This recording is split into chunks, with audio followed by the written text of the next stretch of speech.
ओम नमो भगवते वासुदेवाय नमः। संक्षिप्त महाभारत कथा वन पर्व के अंतर्गत भाग 4। आज की कथा में दुर्योधन की ध्रुव संधि, व्यास जी का आगमन और मैत्रेय जी का शाप तथा किरमीर वध की कथा। विषमजैन जी कहते हैं, जन्मजय, जब दुरात्मा दुर्योधन को ये समाचार मिला कि विदुर जी पांडवों के पास से लौट आए हैं, तब उसे बड़ा दुख हुआ। उसने अपने मामा शाकुनी, कर्ण और दुःशासन को बुलाया। दुर्योधन बोला, पांडवों के हितैषी और हमारे पिताजी के अंतरंग मंत्री विदुर वन से लौटकर आ गए हैं। वे पिताजी को ऐसी उल्टी सीधी समझावेंगे कि फिर से पांडव बुलवा लिए जाएं। उनके ऐसा करने के पहले ही आप लोग कोई ऐसी युक्ति लगावें जिससे मेरा काम बन जाए। दुर्योधन का अभिप्राय समझकर कर्ण ने कहा, हम सब कवच एवं शस्त्र अस्त्र धारण करके रथ पर सवार हूँ। वनवासी पांडवों को मार डालने के लिए चल पड़े। इस प्रकार पांडवों की मृत्यु की बात लोगों को मालूम भी नहीं होगी और हमारा कलह भी सदा के लिए समाप्त हो जाएगा। जब तक पांडव लड़ने भिड़ने के लिए उत्सुक नहीं हैं, शोकग्रस्त हैं, असहाय हैं, तभी तक उन पर विजय प्राप्त कर लेनी चाहिए।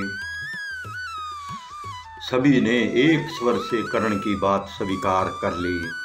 वे सब क्रोध के अधीन होकर रथों पर सवार हुए और पांडवों को मारने के लिए वन के लिए चल पड़े। महर्षि व्यास बड़े ही शुद्ध अंतःकरण के पुरुष हैं। उनका सामर्थ्य अविर्चनीय है।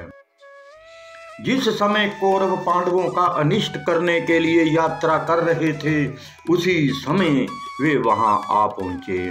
उन्होंने अपनी दिव्य दृष्टि से कौरवों की दुर्बुद्धि का पता चल गया था। उन्होंने स्पष्ट रूप से आज्ञा देकर कौरवों को वैसा करने से रोक दिया। तदंतर धृतराष्ट्र के पास जाकर वे बोले, धृतराष्ट्र, मैं तुम लोगों के हित के लिए बात कहता हूँ। दुर्योधन ने कपटपूर्वक जुआ खेलकर पांडवों को हरा दिया और उन्हें वन में भेज दिया। ये बात मुझे अच्छी नहीं लगी है। ये निश्चित है कि 13 वर्ष के बाद कौरवों के दिए हुए कष्टों को स्मरण करके पांडव बड़ा उग्र रूप धारण करेंगे और बाणों की बौछार से तुम्हारे पुत्रों का ध्वंस कर डालेंगे। भला ये कैसी बात है कि दुरात्मा दुर्योधन राज्य के लोभ से पांडवों को मार डालना चाहता है। मैं कह देता हूँ कि तुम अपने लाडले बेटे को इस काम से रोक दो। वे चुपचाप घर बैठा रहे। यदि पांडवों को मार डालने की चेष्टा की तो वह स्वयं अपने प्राणों से हाथ धो बैठेगा। यदि तुम अपने पुत्र की द्वेष बुद्धि मिटाने का यत्न ना करोगे तो बड़ा अन्याय होगा।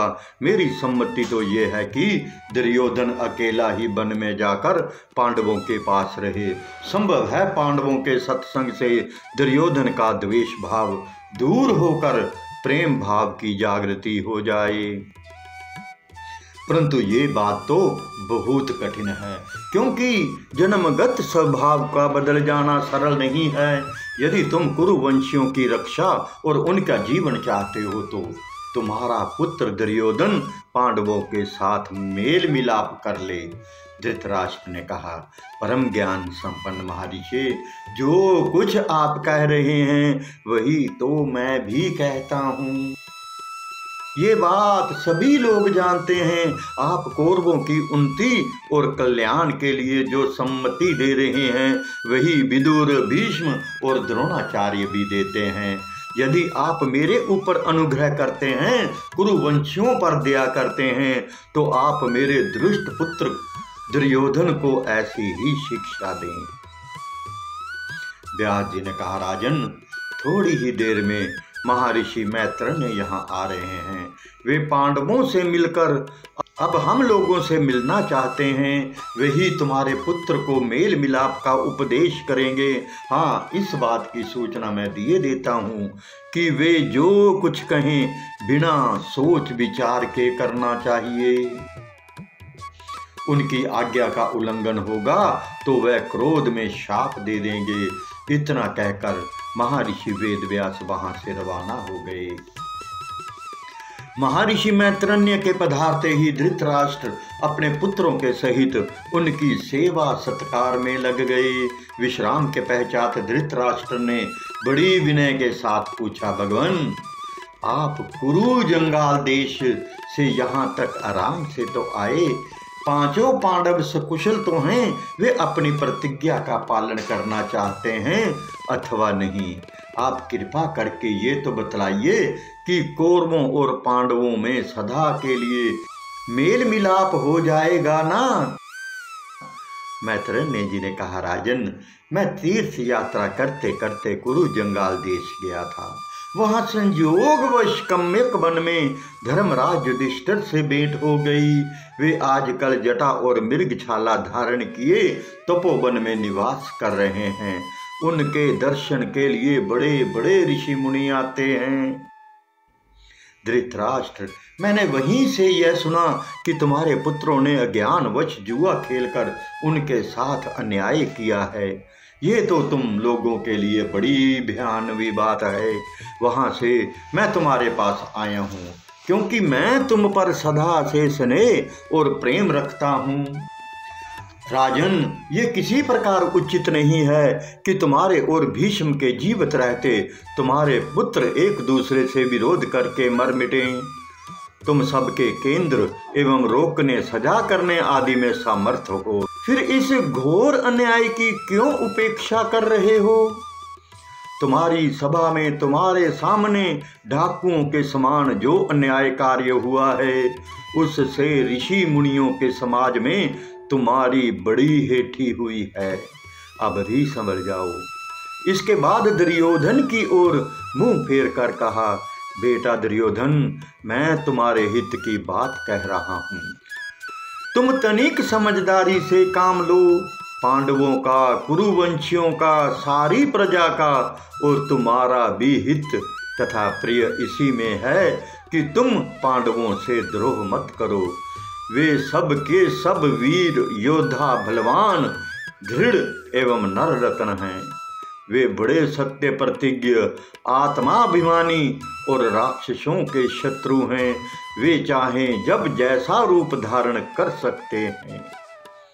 उनके हाथों बड़े बड़े राक्षसों का नाश होने वाला है और हिडिंब, वक, कर्मीर आदि राक्षसों को उन्होंने मार भी डाला है। जिस समय रात में वे यहाँ से जा रहे थे, किरमीर जैसे बलवान राक्षस को भीमसेन ने बात की बात में मार डाला। तुम तो जानते ही हो कि दिग्विजय के समय भीमसेन ने 10,000 हाथियों के समान बड़ी जरासंध को नष्ट कर दिया। भगवान श्री कृष्ण उनके संबंधी हैं, द्रुपद के पुत्र उनके साले हैं। पांडवों के साथ युद्ध में टक्कर लेने वाला इस समय कोई नहीं है। इसलिए तुम्हें उनके साथ मेल मिलाप कर लेना चाहिए। बेटा, तुम मेरी बात मान लो, क्रोध के वश होकर अनर्थ मत करो। जिस समय महर्षि मैत्रेय इस प्रकार कह रहे थे, उसी समय दुर्योधन मुस्कुराकर पैर से जमीन कुरेदने और अपनी सूंड के समान जंघा पर हाथ से ताल ठोकने लगा। दुर्योधन की ये उद्दंडता देखकर मैत्रेय जी ने उनको शाप देने का विचार किया। किसी का क्या वश है, विधाता की ही ऐसी इच्छा थी। उन्होंने जल स्पर्श करके दुरात्मा दुर्योधन को शाप दिया, मूर्ख दुर्योधन, तू मेरा तिरस्कार करता है और मेरी बात नहीं मानता। ले, तू इस अभिमान का फल चख। तेरे इस द्रोह के कारण कौरवों और पांडवों में घोर युद्ध होगा। उसमें भीमसेन गधा की चोट से तेरी जांघ तोड़ डालेंगे। महर्षि मैत्रेय के ऐसा कहने पर धृतराष्ट्र उनके चरणों पर गिरकर अनुनय विनय करने लगे। धृतराष्ट्र ने कहा, भगवान ऐसी कृपा कीजिए जिससे ये शाप ना लगे। मैत्रेय जी ने कहा, राजन यदि तुम्हारा पुत्र पांडवों से मेल कर लेगा तब तो मेरा शाप नहीं लगेगा, नहीं तो अवश्य लगेगा।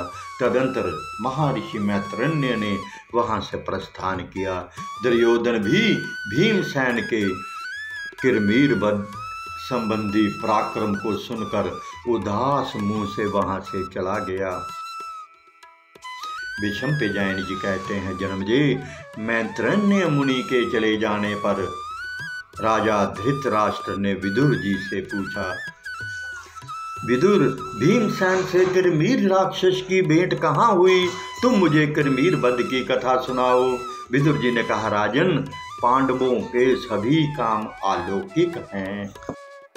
मुझे तो बार बार उन्हें सुनने का अवसर मिलता है।